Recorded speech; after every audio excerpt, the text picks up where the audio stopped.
Hey guys, tonight we drift backward through the mists of time to an era wrapped in velvet shadows and gaslight dreams.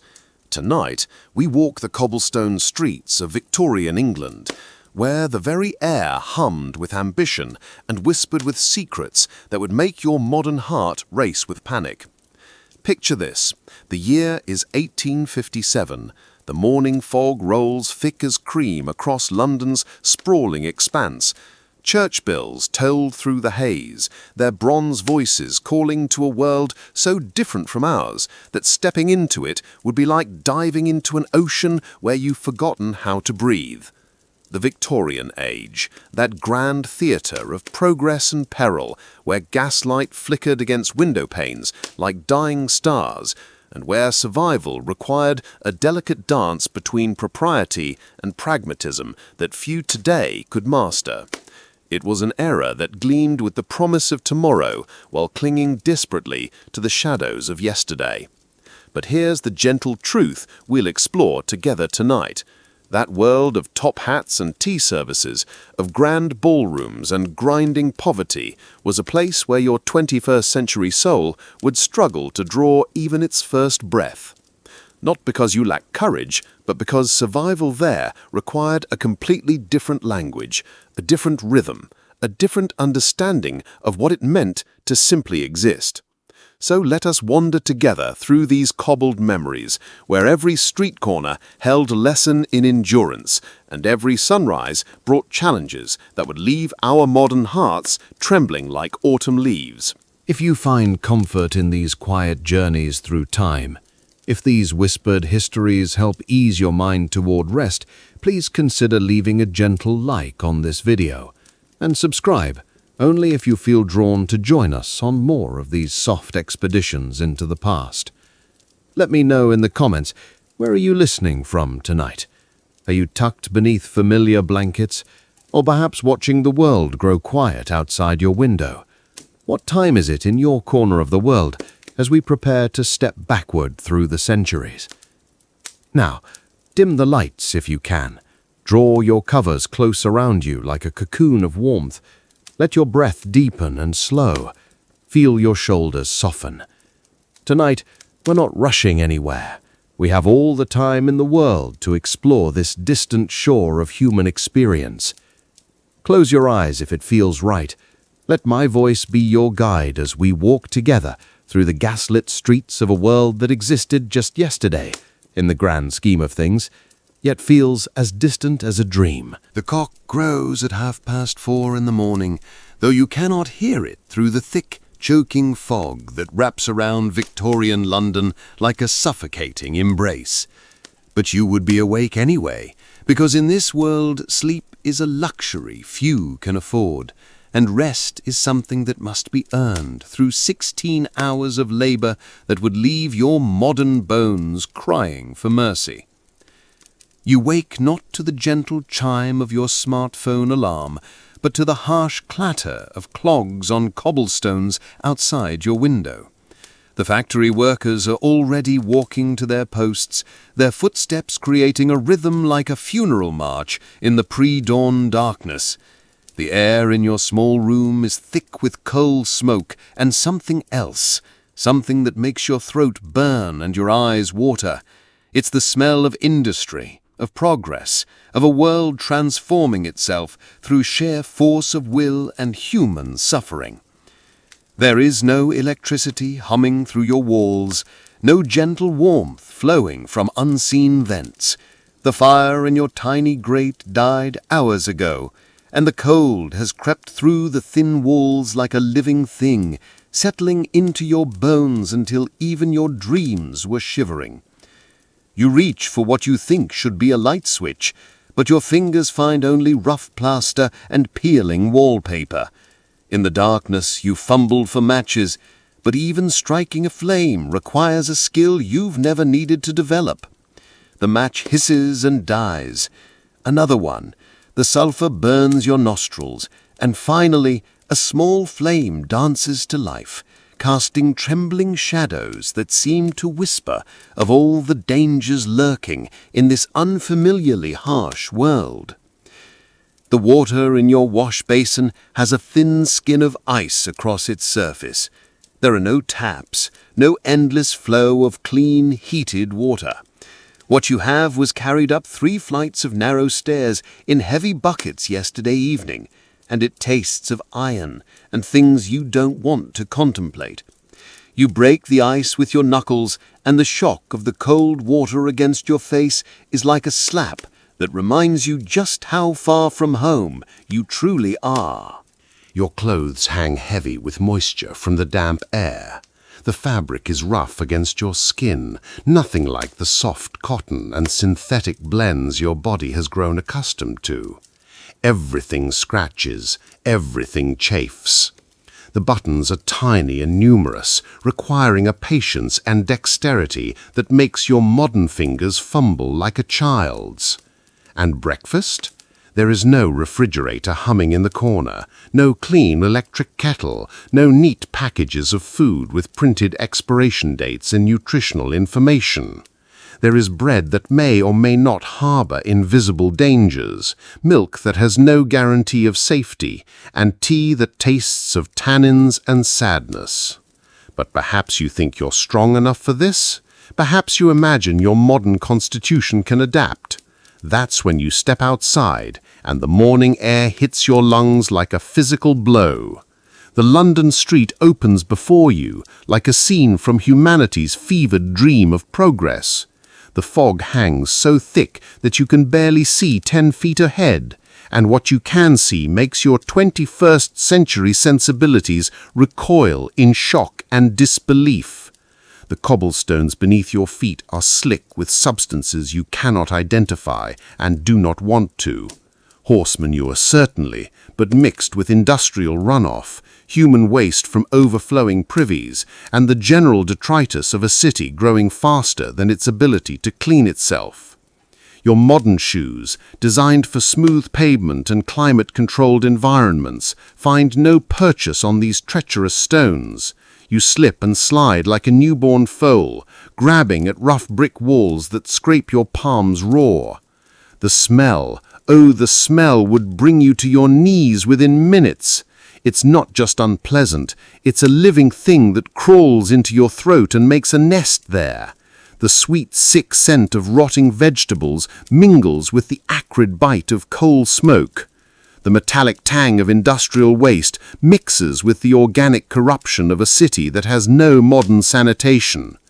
Your modern nose, accustomed to air fresheners and filtered environments, rebels violently.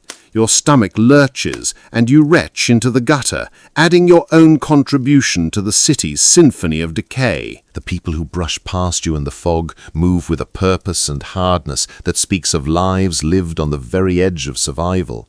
Their faces are grey with coal dust and exhaustion. Their clothes hang on frames that speak of chronic hunger. Children who should be in school dart between the legs of adults, their eyes holding a knowledge of the world's cruelties that would break your heart if you had time to contemplate it. But you cannot stop to feel pity because the very air around you is trying to kill you. The great smog of London is not just uncomfortable, it's a slow-motion disaster unfolding with every breath you take. Your lungs, accustomed to filtered air and environmental regulations, begin to rebel almost immediately. The wheeze starts as a whisper, but grows to a rasp that makes each breath a conscious effort. You think you might find refuge in a shop or building, but step inside any establishment and you discover that the indoor air is often worse than what you've left behind. Coal fires burn in every grate, filling enclosed spaces with smoke that has nowhere to go. Gaslights flicker and hiss, consuming oxygen and producing fumes that make your head swim with a dull nausea. The noise of the city is unlike anything your modern ears have processed. It's not the smooth hum of electric engines, but the grinding, clattering, screaming symphony of metal on metal, wood on stone, animal cries mixing with human shouts. Factory whistles shriek their commands, cartwheels rumble and bang over uneven cobbles. The sound reverberates off stone and brick buildings, creating an echo chamber that makes conversation impossible and thought difficult. Your soft, pampered feet begin to scream and protest within the first hour. Your modern shoes, designed for ergonomic comfort, offer no protection against the brutal reality of Victorian streets. Blisters form and burst and form again. The rough cobblestones seem designed to find every tender spot, every weakness in your modern stride. And then there are the horses. Everywhere, horses. Great, magnificent beasts that tower over you, their eyes rolling white with the stress of city life. They kick without warning. They shy at sudden movements. They leave behind not just waste, but the very real danger of being trampled by creatures weighing nearly a ton, creatures whose moods are as unpredictable as the weather. By 7 in the morning, you must be at your place of employment, if you're fortunate enough to have one. But work in Victorian times is not the sanitized, regulated experience your modern sensibilities expect. It's a brutal transaction of human flesh for barely enough coin to survive another day. If you're a man, you might find yourself in one of the great factories that have sprouted like iron mushrooms across the industrial landscape. The textile mills, with their roaring machinery and air thick with cotton fibers that coat your lungs like snow. The heat is oppressive, but you cannot remove your heavy clothing because the flying debris from the machines will tear your skin to ribbons. The noise, dear God, the noise in these factories would drive your modern mind to madness within hours. It's not just loud, it's a constant, grinding assault that makes thought impossible and communication a series of desperate gestures and screamed words that no one can hear. Your ears, accustomed to volume controls and noise-cancelling headphones, begin to ring with a high, thin whine that never stops. The machines themselves are hungry metal beasts that seem to view human flesh as just another raw material to be processed. There are no safety guards, no warning signs, no emergency stops. Workers regularly lose fingers, hands, sometimes entire limbs to these indifferent iron gods.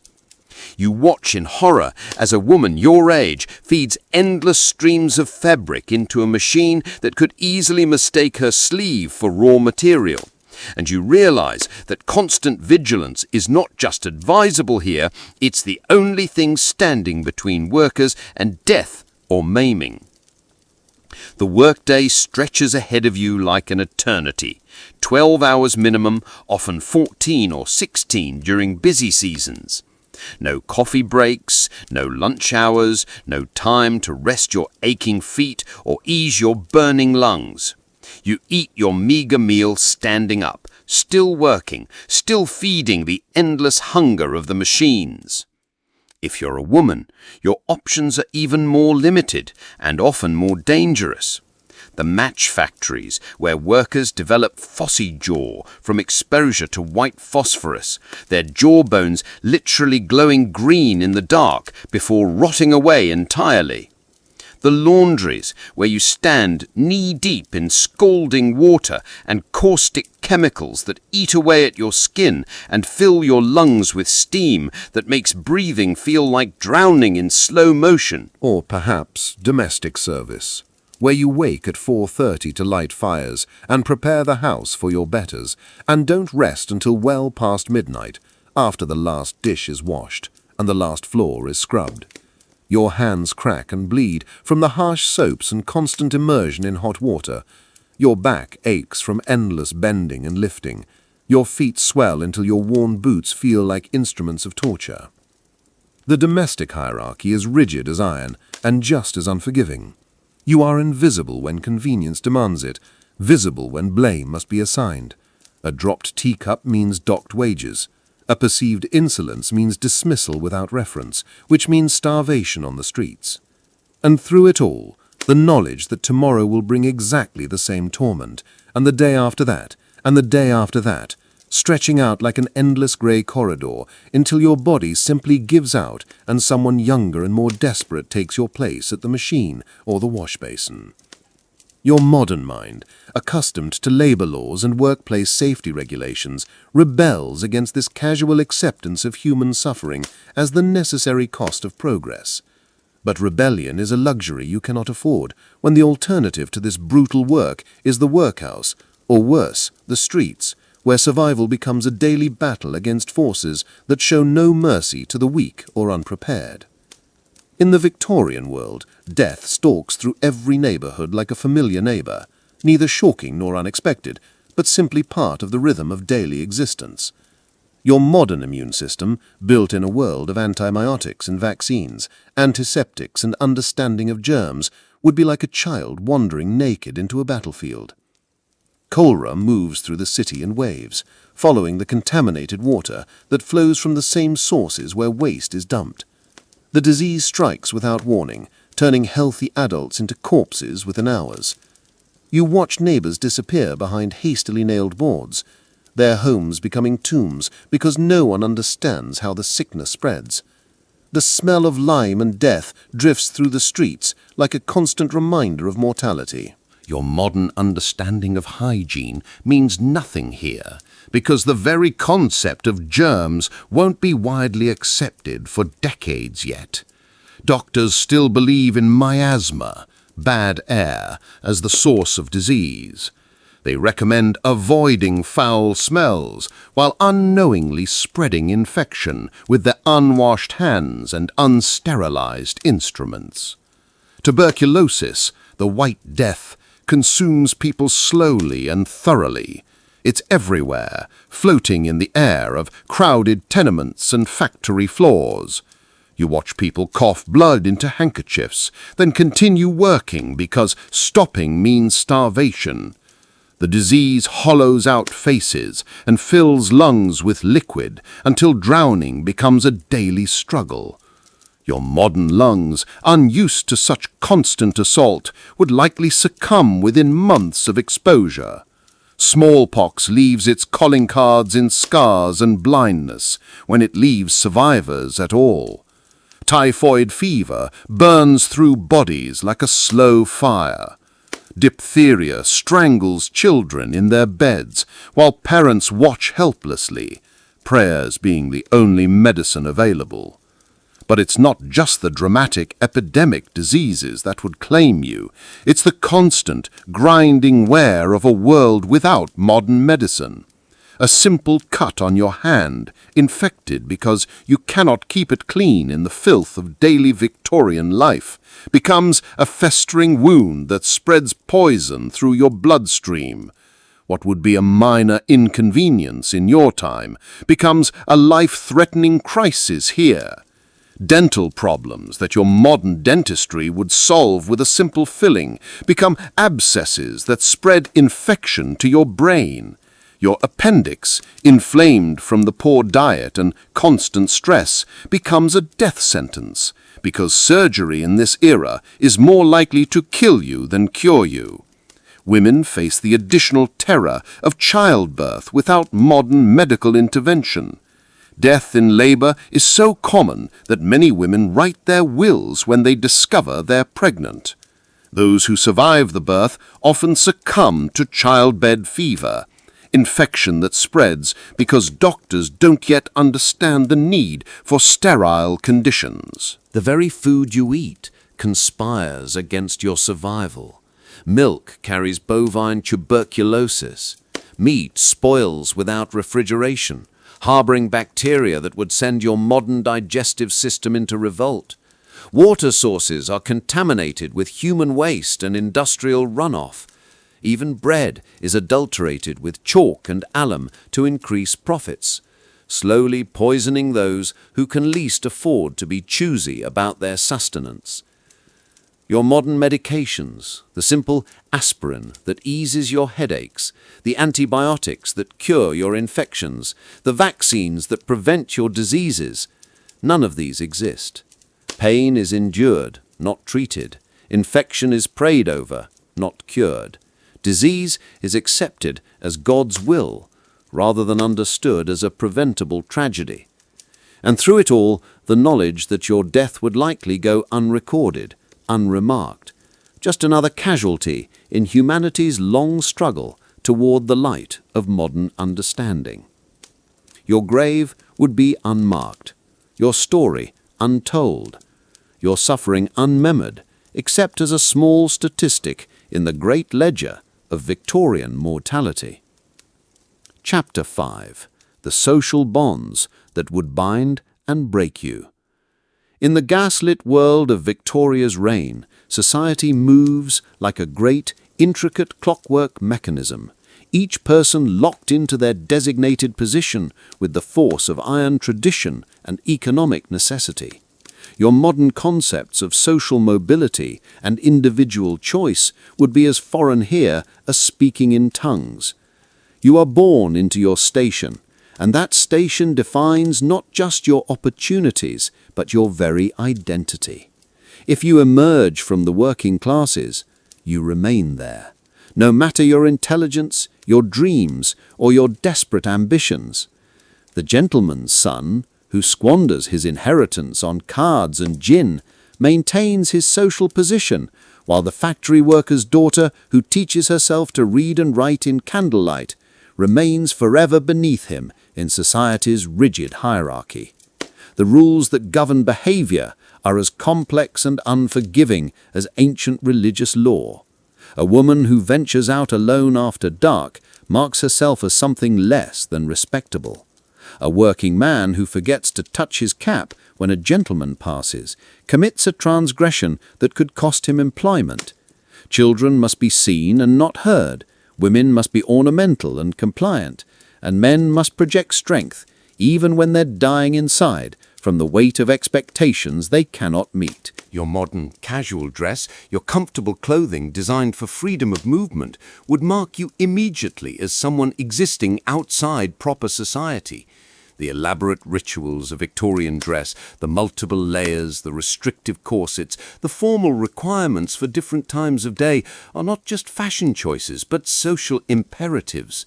To dress incorrectly is to announce your ignorance of civilization itself. The pace of social interaction moves with the deliberate formality of a minuet.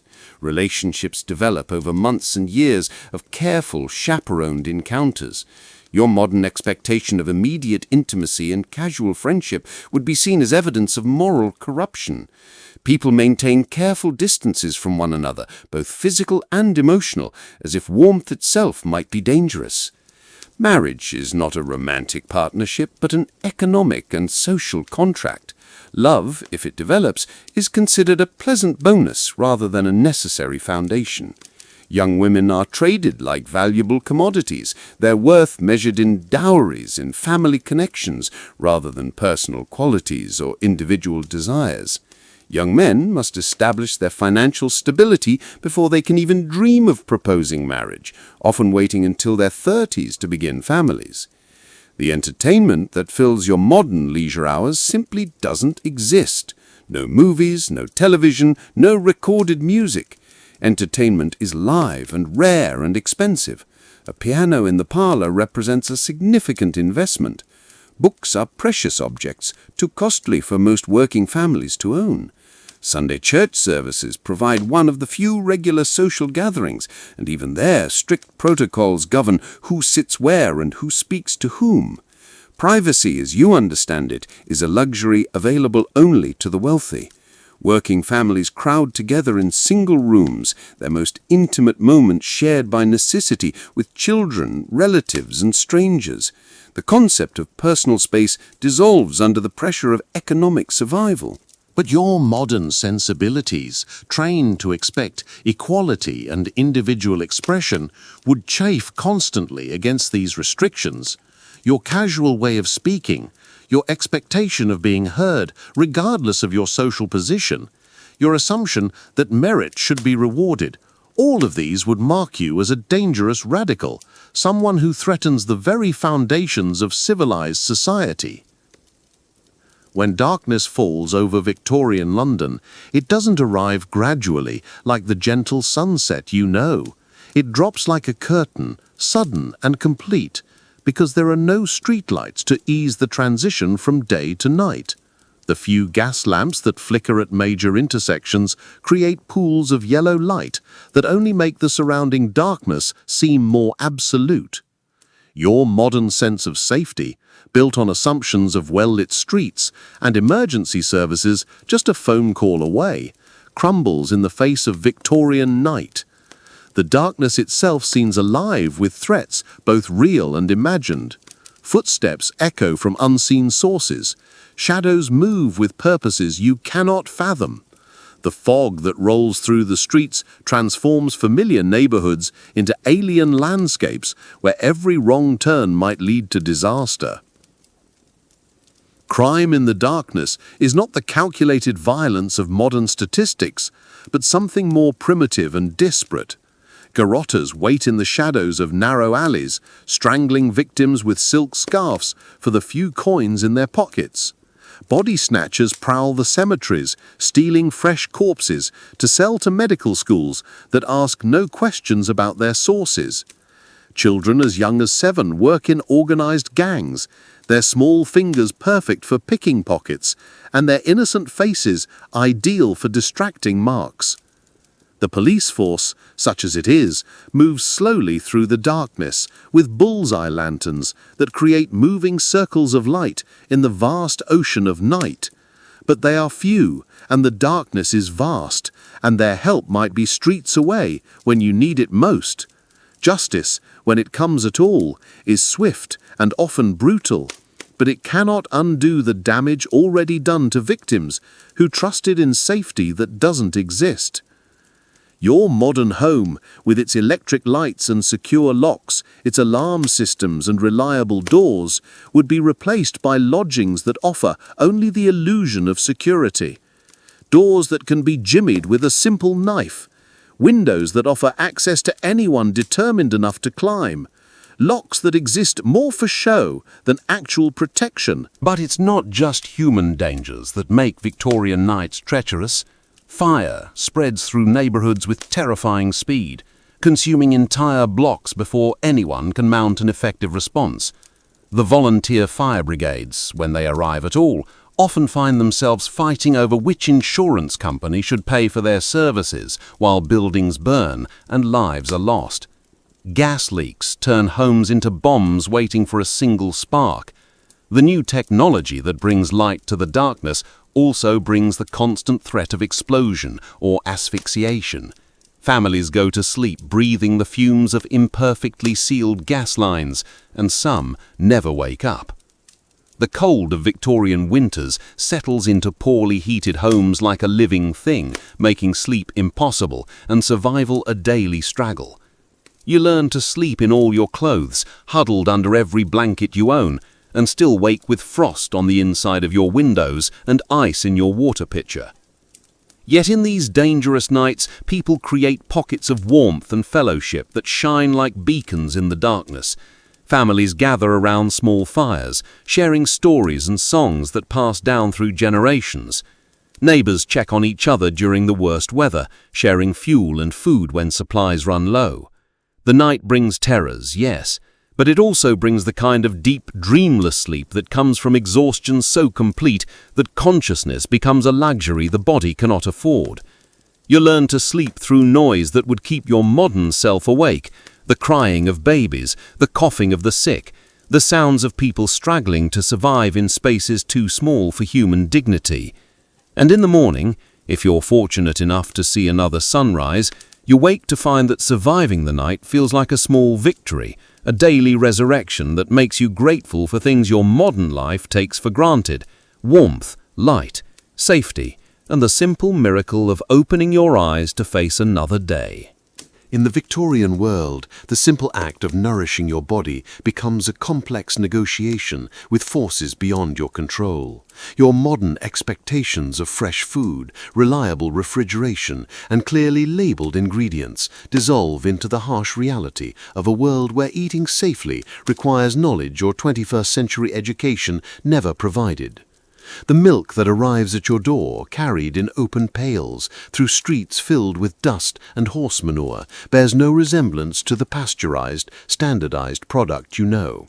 It's often watered down with pump water of questionable origin, sometimes tinted with chalk to restore the color that dilution has stolen. The cow that produced it may be diseased, the farmer who collected it may be careless, and the vendor who delivers it is more concerned with profit than your health. Bread, the staff of life, becomes a gamble with your well-being. Bakers adulterate their flour with alum to make it whiter, with chalk to increase its weight, with beans and potatoes to stretch their supplies.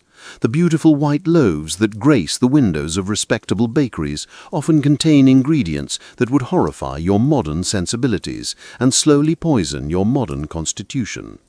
Meat hangs in shop windows without refrigeration, exposed to flies and dust and the general contamination of city air.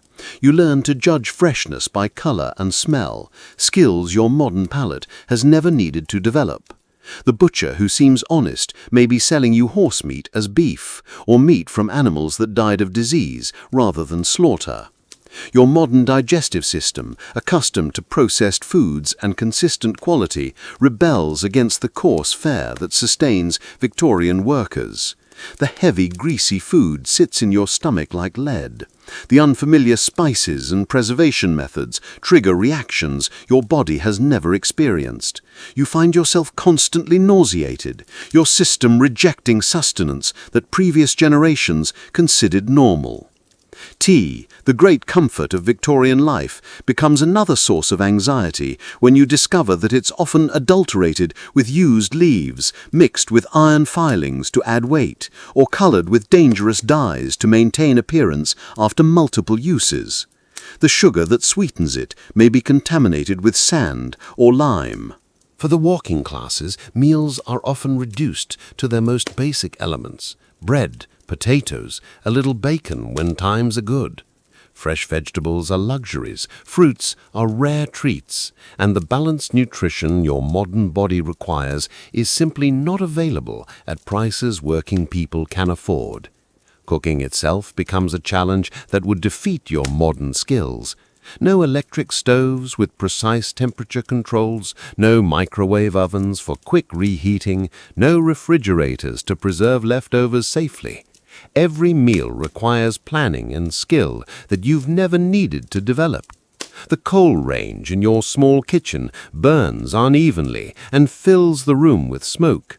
Controlling the heat requires constant attention and techniques passed down through generations of women who learned by necessity and taught by example. Water, the most basic human need, cannot be trusted. The same sources that provide drinking water also receive sewage and industrial waste. Cholera and typhoid travel through the water system like silent messengers of death. You learn to drink beer and tea not from preference but from survival, because the brewing process provides some measure of purification that raw water cannot offer. The rhythm of eating changes completely in this world where preservation is difficult and transportation is slow. You eat what's in season, what's available locally, what your limited budget can accommodate. Your modern expectation of global cuisine and year-round availability of every food dissolves into the reality of turnips in winter, cabbage when you can get it, and gratitude for any protein that doesn't obviously show signs of spoilage. Yet, within these constraints, Victorian cooks create meals that provide not just sustenance but comfort. The careful rationing of precious ingredients, the transformation of simple materials into nourishing dishes, the sharing of limited resources, these become acts of love and survival that your modern abundance has never required you to master. When illness strikes in Victorian times, and it will strike with a frequency and severity that would shock your modern sensibilities, you discover that healing is more prayer than science, more hope than knowledge, more superstition than understanding. The doctor, if you can afford one and if one can be found, arrives with a leather bag filled with instruments that would terrify you and treatments that might kill you faster than the disease they're meant to cure. His hands are unwashed because the germ theory of disease is still considered radical nonsense by most medical practitioners. His instruments are unsterilized because the connection between cleanliness and healing hasn't yet been established in most medical minds. Surgery, when it's attempted at all, is performed without anesthesia on kitchen tables by candlelight. The patient is held down by whatever strong men are available, while the surgeon works as quickly as possible, racing against shock and blood loss. More patients die from the cure than from the original ailment, but desperation makes people willing to attempt anything when faced with certain death. The medications available would seem like elaborate torture devices to your modern understanding. Mercury, that liquid metal that your time recognizes as a dangerous poison, is prescribed for everything from syphilis to melancholy. It accumulates in the body, causing madness, kidney failure, and death, but Victorian doctors interpret these symptoms as evidence that the medicine is working, driving out the disease along with the patient's health. Bloodletting remains a popular treatment for nearly every ailment. The theory suggests that removing blood will rebalance the body's humors and restore health, but the practice weakens patients when they most need their strength. Leeches are applied to drain bad blood. Cupping draws blood to the surface through heated glass, and lancets open veins in a medical practice that kills more than it cures. Opium and its derivatives provide the only reliable pain relief available, but they also create addiction that destroys lives and families. Laudanum, a mixture of opium and alcohol, is prescribed for everything from headaches to heartbreak, creating a population of accidental addicts who trade temporary relief for long-term destruction. Women face the additional horror of childbirth, attended by doctors who consider hand-washing an insult to their gentlemanly status. Childbed fever kills new mothers with such regularity that pregnancy becomes a dance with death. The few doctors who suggest that hand-washing might prevent infection are ridiculed by their colleagues and driven from the profession. Mental illness is treated as moral failure or demonic possession. Patients are confined in bedlam asylums where treatment consists of chains, cold water, and rotation devices that supposedly cure madness by spinning patients until they vomit or lose consciousness. The connection between mental and physical health is completely misunderstood, and those suffering from depression, anxiety, or other treatable conditions are locked away from society and often forgotten by families who view their illness as shameful. Your modern medications, the simple antibiotics that cure your infections, the analgesics that ease your pain, the vaccines that prevent your diseases, none of these exist. A strep throat that your time would cure with a few days of penicillin becomes a life-threatening illness that might damage your heart or kidneys. A broken bone that modern medicine would set and heal becomes a permanent disability or a gangrenous infection requiring amputation. The concept of preventative medicine is limited to avoiding bad air and maintaining moral cleanliness. The idea that disease might be prevented through sanitation, vaccination, or lifestyle changes is considered radical thinking that challenges God's will and natural order.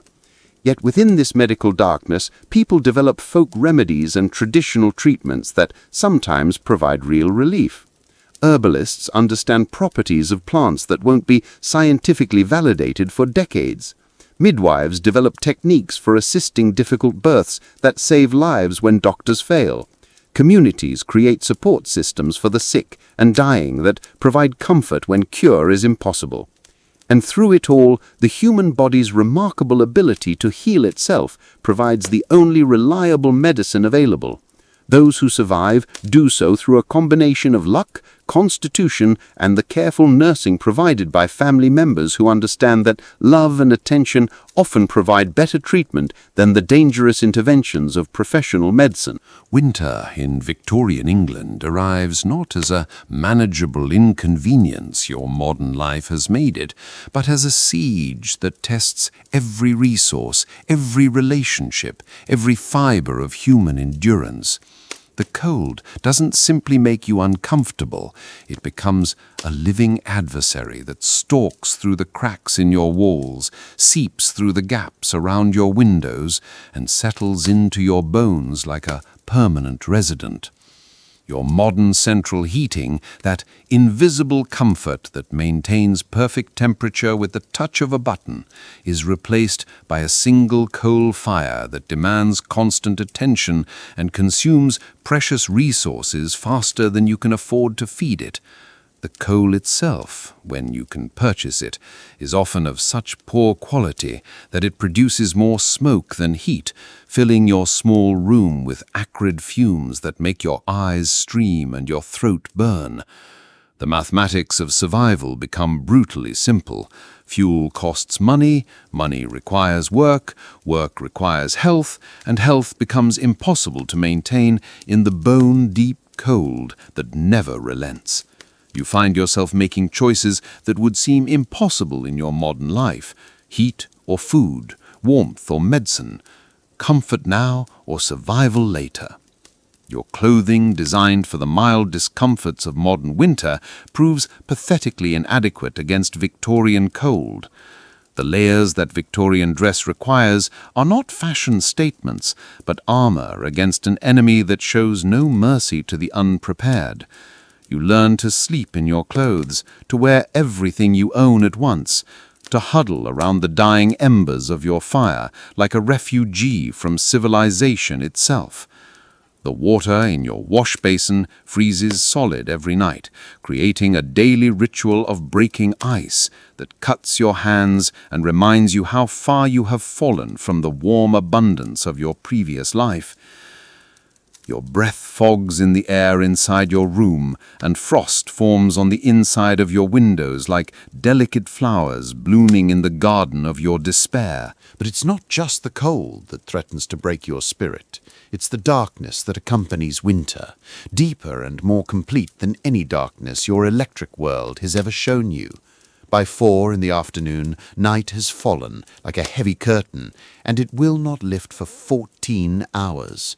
The brief daylight, when it comes, is grey and weak, filtered through smoke and fog until it barely deserves the name of light at all. The short days and long nights play havoc with your modern sensibilities, trained to expect consistent light and regulated schedules. Your body's rhythms, accustomed to artificial light that extends the day indefinitely, rebel against the natural cycles that govern Victorian life.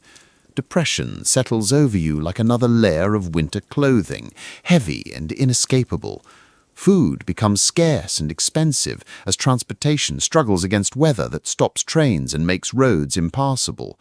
The fresh vegetables that your modern diet requires disappear entirely, replaced by stored root vegetables that taste like earth and desperation. Meat becomes a luxury reserved for those wealthy enough to afford it, and even then, preservation without refrigeration means that freshness is always suspect. The poor burn furniture to stay warm, trading future comfort for present survival. They burn books, newspapers, anything that will produce a few minutes of heat. You watch families dismantle their homes piece by piece, feeding their shelters to the flames in a desperate attempt to survive until spring. Children develop the blue-tinged skin of chronic cold exposure. Their coughs echo through tenement buildings like a Greek chorus of suffering. Many don't survive to see another spring, their small bodies unable to maintain the heat necessary for life in the face of such relentless cold. Yet in this landscape of frozen despair, human warmth takes on a sacred quality. Families crowd together for warmth, sharing body heat as they share their last crusts of bread. Neighbors check on neighbors, offering what little they have to those who have even less. Community becomes not just a social nicety, but a survival strategy, because in the Victorian winter, solidarity is often the only thing standing between life and death. The wealthy retreat to warmer climates or huddle in their well-heated homes, but even they cannot entirely escape the winter's reach. Their servants suffer in unheated quarters while maintaining fires in rooms they'll never be allowed to enjoy. The gap between rich and poor becomes literally a matter of degrees. the degrees of warmth that money can buy and poverty cannot afford. And through it all, the knowledge that spring, when it finally arrives, will bring its own challenges, its own diseases, its own struggles for survival, in a world that offers no guarantees and no permanent refuge from the forces that constantly threaten human existence. In the gaslit world of Victorian England, childhood as you understand it, a time of protection, education, and gradual preparation for adult responsibilities, simply doesn't exist for most of humanity's youngest souls. Instead, you witness a reality that would shatter your modern sensibilities and haunt your dreams with images of innocence destroyed by necessity. Walk through the factory districts at dawn, and you'll see them streaming toward the great brick buildings like tiny soldiers marching to war. Children as young as 5 years old, their faces already bearing the grey pallor of industrial life, their small hands already shaped by work that should never touch such tender skin. They move with the determined exhaustion of adults, because childhood ended for them before it properly began. In the textile mills, these small figures dart between massive machinery that towers over them like metal giants. Their size, once considered a blessing of innocence, becomes their curse. They're small enough to crawl under moving equipment to retrieve threads, quick enough to dart between dangerous mechanical parts, expendable enough that their occasional maiming doesn't significantly impact production costs. The workday for these children mirrors that of adults. 12 to 14 hours of constant labor, with breaks so brief they barely deserve the name. Their small bodies, still growing and developing, bear loads that would challenge adults. Their spines curve under the weight of responsibility they should never carry. Their lungs fill with fibers and dust that will shorten lives barely begun. Your modern understanding of child development, with its emphasis on play and learning and gradual responsibility, becomes meaningless in a world where a family's survival might depend on every member, regardless of age, contributing to the household income. A 6-year-old who cannot work is a luxury that poverty cannot afford. In the coal mines, children as young as 8 work as trappers, sitting alone in the darkness for hours at a time, opening and closing ventilation doors as miners pass through. The darkness is absolute, broken only by the occasional flicker of a candle that must be conserved like liquid gold. They sit in this tomb-like blackness, listening to the groans and creaks of the earth above them, knowing that at any moment the mine might collapse and bury them alive. Other children work as hurriers, crawling through tunnels too small for adults, pulling carts loaded with coal through passages that scrape their backs raw and fill their lungs with coal dust that will kill them slowly over decades of shortened life. They emerge from these underground hells looking like small demons, their faces blackened beyond recognition, their eyes the only human features still visible in masks of coal dust and exhaustion. The match factories employ armies of children whose small fingers are perfect for the delicate work of dipping match heads in chemicals that slowly poison their systems. They develop phossy jaw, a condition that makes their jawbones glow green in the dark before the bones rot away entirely. But the wages they earn, pitiful though they are, might mean the difference between their families eating or starving. Street children, those without even the dubious protection of industrial employment, survive through means that would horrify your modern sensibilities. They pick pockets with the skill of professional thieves because theft is often the only alternative to starvation. They sell matches or flowers on street corners, competing with adults for the few pennies that charitable souls might spare. Young girls as little as 7 years old work as scullery maids in great houses, rising before dawn to light fires and scrub floors, their hands cracked and bleeding from harsh soaps and constant immersion in scalding water. They work until well past midnight, falling asleep standing up from exhaustion, and wake to repeat the same brutal routine day after day. The concept of education, of developing young minds and nurturing natural curiosity, becomes a luxury available only to those born into privilege. Working-class children learn what they need to survive, how to avoid the most dangerous machinery, how to please employers who view them as slightly more valuable than animals, how to stretch a penny into a meal and a meal into another day of existence. Disease strikes children with particular cruelty in this world without modern medicine or understanding of hygiene. Scarlet fever sweeps through tenements like a harvesting angel, taking the youngest first. Cholera doesn't discriminate by age, but children's smaller bodies succumb more quickly to dehydration and shock.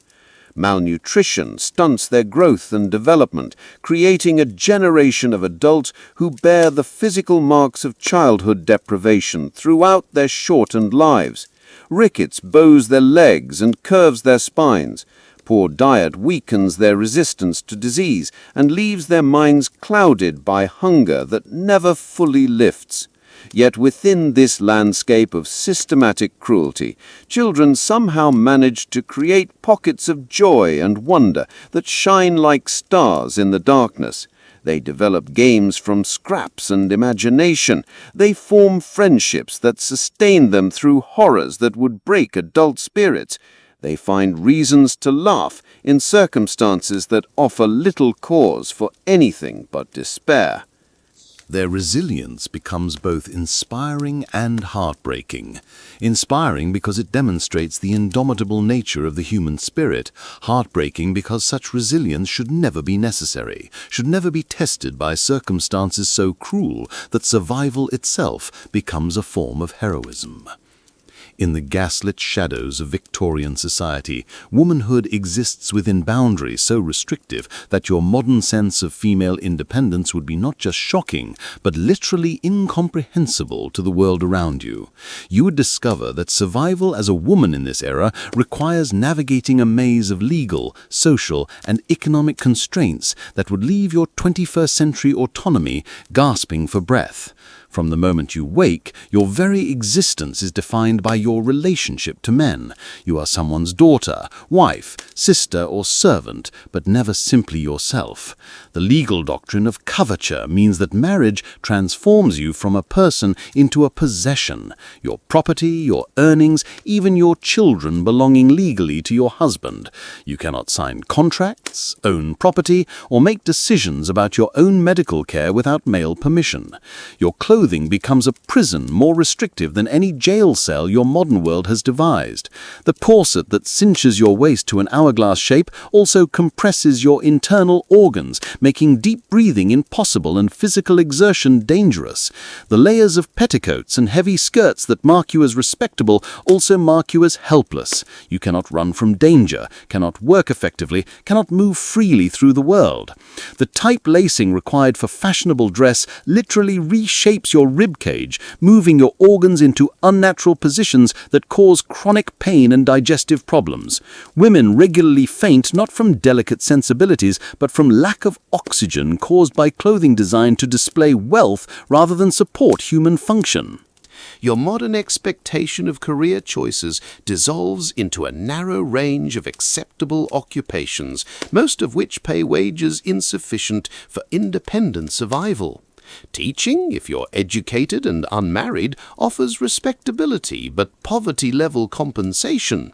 Domestic service provides housing and meals but strips away all personal freedom and privacy. Factory work offers slightly better wages but exposes you to industrial dangers that claim lives and limbs with heartless regularity. The few professions open to women require you to remain unmarried because society cannot conceive of a woman successfully managing both professional responsibilities and family duties. You must choose between marriage and career, between financial security through dependence or professional fulfillment through lifelong solitude.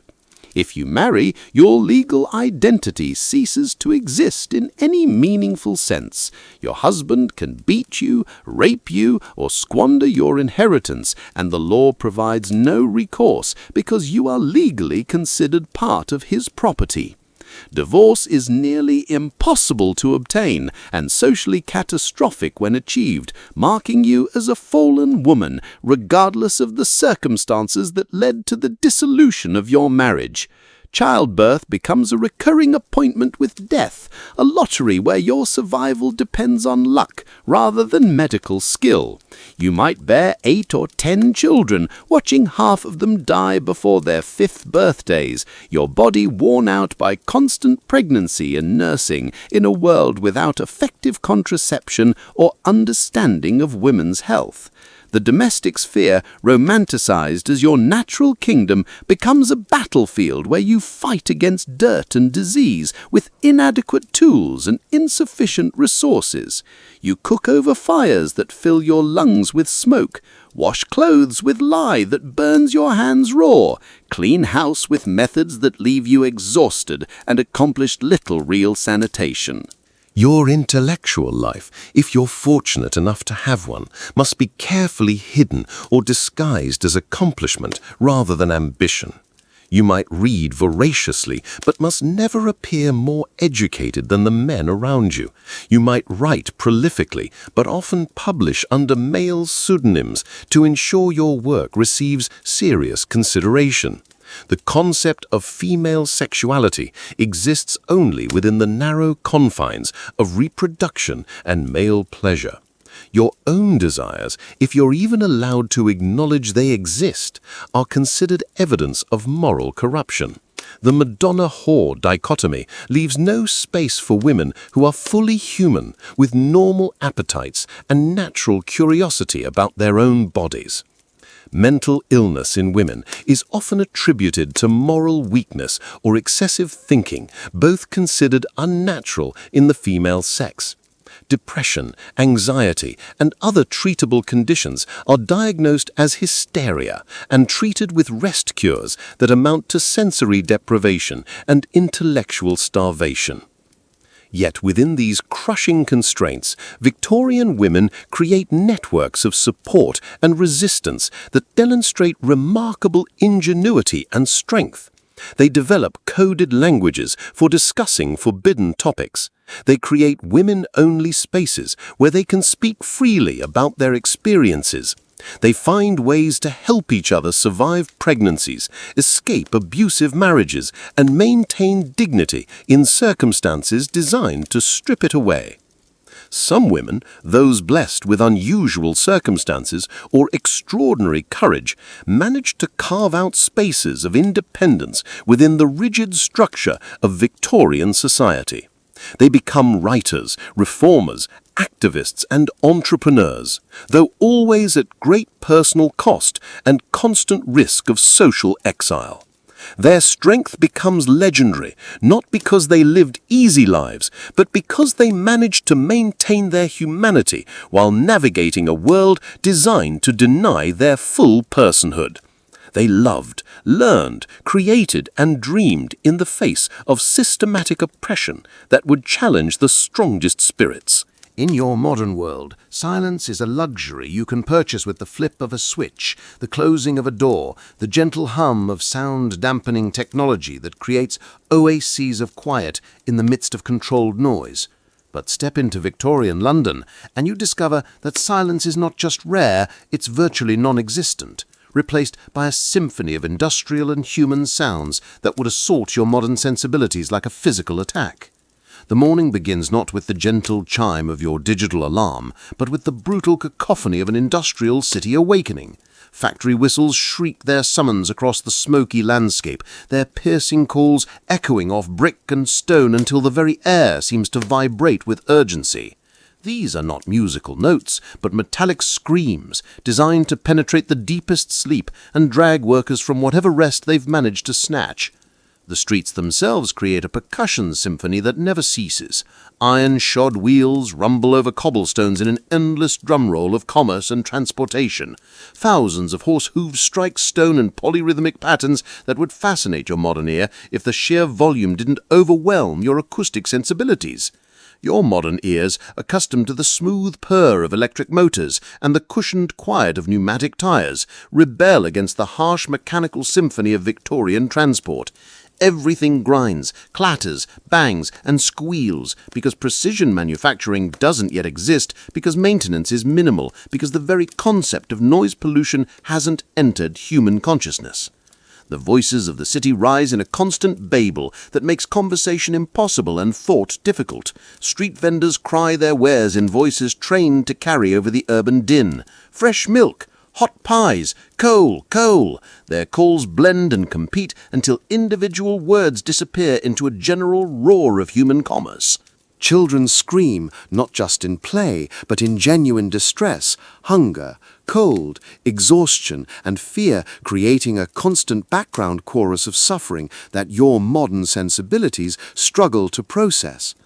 Adults shout to be heard over the mechanical noise, their conversations conducted at volumes that would seem aggressive in your quieter world. Inside the factories, the noise reaches levels that would be considered industrial hearing hazards in your time, but are simply accepted as the sound of progress in Victorian England. Steam engines hiss and pound with the rhythm of mechanical heartbeats. Textile machinery roars with the sound of thousands of moving parts operating without the precision engineering that would reduce their noise. The great steam hammers in iron foundries strike metal with blows that can be felt as much as heard, their impacts traveling through the ground and into the bones of anyone within a mile radius. Workers communicate through hand signals because spoken words disappear entirely in the mechanical tempest. Even the nights offer no respite from the acoustic assault.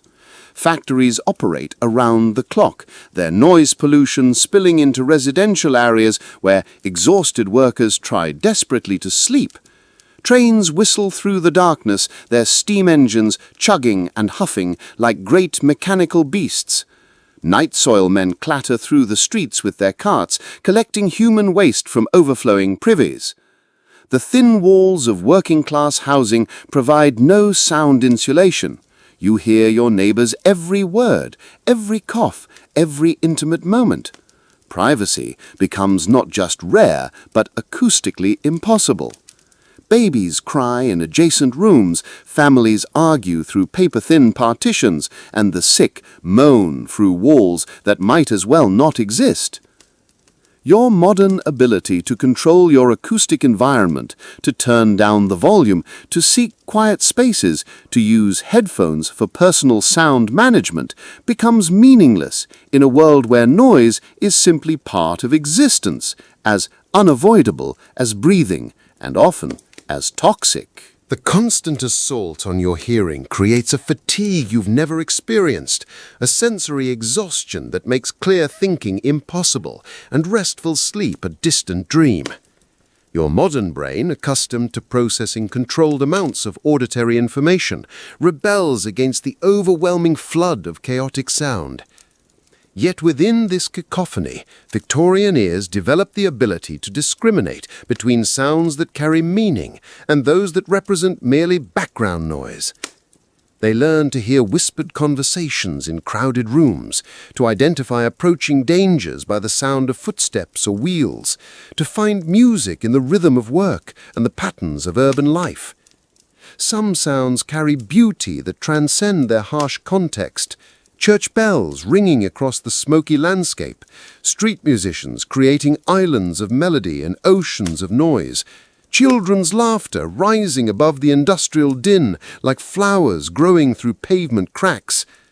But for your modern sensibilities, trained to expect acoustic comfort and sound management, the relentless noise of Victorian life would create a form of sensory torture that could drive you to genuine madness, a constant assault on consciousness that makes concentration impossible and peace unreachable. Your modern world has trained your olfactory system to expect cleanliness, artificial fragrances, and air that has been filtered, purified, and sanitized until it carries only the faint hint of whatever cleaning products or air fresheners maintain your comfortable environment. Step into Victorian London and you discover that smell is not just a sense, but a constant assault. A barrage of odors so powerful and pervasive that breathing itself becomes a conscious act of endurance. The morning air hits your modern nostrils like a physical blow, carrying scents that your contemporary nose cannot identify and your modern stomach cannot tolerate. The foundational smell of Victorian London is coal smoke, not the occasional whiff of a fireplace, but the concentrated exhalation of 100,000 fires burning the cheapest, dirtiest coal available. This smoke carries within it the acrid bite of sulfur, the metallic tang of industrial chemicals, and the deep oily residue of impure combustion. But coal smoke is merely the canvas upon which the city paints its olfactory masterpiece of horror. The streets themselves reek with a complexity of decay that would send your modern sensibilities reeling. Horse manure, deposited fresh and aged to various stages of decomposition, mingles with human waste overflowing from inadequate privies and primitive sewage systems. The Thames itself, that great artery of the city, has been transformed into an open sewer that carries not just human waste, but industrial runoff, animal carcasses, and the general detritus of urban life. On hot summer days, the smell rising from the river becomes so overwhelming that Parliament considers relocating, and those wealthy enough to afford it flee the city entirely. Your modern nose, accustomed to treated water and efficient waste disposal, cannot process the organic complexity of a city where sanitation is primitive and waste disposal is largely a matter of finding somewhere to dump unwanted materials. Dead animals line streets until someone bothers to remove them. Garbage accumulates in corners and alleys, feeding rats and breeding disease while contributing its own sweet, sick aroma to the urban bouquet. Industrial smells add their own particular horrors to the mix. Tanneries process leather with chemicals that burn the nostrils and throat. Soap factories render animal fat with processes that fill entire neighborhoods with the stench of boiling flesh. Chemical works produce dyes and other substances with byproducts that assault the olfactory system with alien scents that speak of poison and danger. Inside working-class homes, the smells are no less challenging to your modern sensibilities. Cooking odors from food that may be less than fresh mingle with the smoke from coal fires and the dampness of poor ventilation. Chamber pots, used by necessity in rooms without proper plumbing, contribute their own intimate fragrances to the domestic atmosphere. Your modern body, accustomed to deodorants and daily bathing, would quickly contribute its own offensive odors to the general mix. In a world where soap is expensive and hot water is a luxury, where clothing is washed infrequently and dried poorly, where personal hygiene is a concept that exists mainly among the wealthy, your own smell would soon mark you as a product of this harsh environment. The human body itself becomes a source of odors that your contemporary world has trained you to find revolting. Unwashed skin develops its own ecosystem of bacteria. Teeth, cleaned without modern toothpaste and dental care, develop breath that could fell a horse. Infected wounds, treated without proper antiseptics, produce smells that announce disease and decay from significant distances. Working environments add their own signature scents to the workers who emerge from them. Factory workers carry the metallic smell of machinery and the chemical bite of industrial processes. Domestic servants smell of lye soap and coal smoke. Dock workers reek of fish, tar, and the various cargoes they handle. Yet within this olfactory assault, the human nose develops remarkable adaptability. Victorian noses learn to discriminate between dangerous smells that signal immediate threats and merely unpleasant odors that are part of daily existence. They develop the ability to detect the approach of disease, to identify food that has passed from merely unappetizing to actually dangerous, to find their way through fog-shrouded streets by following familiar scent trails. Some smells carry beauty that transcends their harsh context: fresh bread from bakeries, flowers blooming in carefully tended gardens, the clean scent of rain washing temporarily over the urban landscape. These become precious moments of olfactory relief, brief respite in the constant assault on the senses. But for your modern nose, trained to expect air that smells of nothing or of carefully chosen fragrances, the brutal reality of Victorian London would create a form of sensory torture that makes normal breathing and active willpower and clear thinking nearly impossible. And so, as our gentle journey through Victorian shadows draws toward its close, we find ourselves standing at the threshold between their world and ours, understanding now why survival in that gaslit era would have challenged even the strongest among us. We have walked together through the fog-shrouded mornings and dangerous nights, through the brutal work and crushing poverty, through the diseases that claimed lives and the social bonds that both sustained and constrained the human spirit. It was not that they were made of different material than we are. Their hearts beat with the same hopes, their minds wrestled with the same dreams, their souls yearned for the same connections that drive us today. But they lived in a world where simply drawing breath required courage we can barely imagine, where each sunrise brought challenges that would test every fiber of our modern resilience. The fog that wrapped their mornings was not just weather, but a metaphor for the uncertainty that clouded every aspect of daily existence. They walked through life as we might walk through a minefield, never knowing which step might trigger disaster, never certain that tomorrow would arrive as promised. Their children worked in darkness that would horrify our modern sensibilities. Their women lived within constraints that would suffocate our contemporary spirits. Their men labored under burdens that would crush our modern frames. The very air they breathed would poison our pampered lungs. The water they drank would sicken our protected systems. The food they ate would revolt our modern stomachs. Yet they endured. They loved. They laughed when laughter was possible. They created beauty in the midst of ugliness, found hope in the heart of despair, built futures they would never see with hands that bore the calluses of unimaginable labor. They raised families in single rooms, found joy in simple pleasures, maintained dignity in circumstances that offered every reason for despair. Their strength was not superhuman, but profoundly human. The strength that comes from having no choice but to continue. The resilience that develops when survival becomes a daily art. The grace that emerges when people care for each other in the face of impossible odds. We have seen how the sounds of their world would drive our modern ears to distraction, how the smells would overwhelm our contemporary senses, how the very rhythm of their days would exhaust our modern constitutions.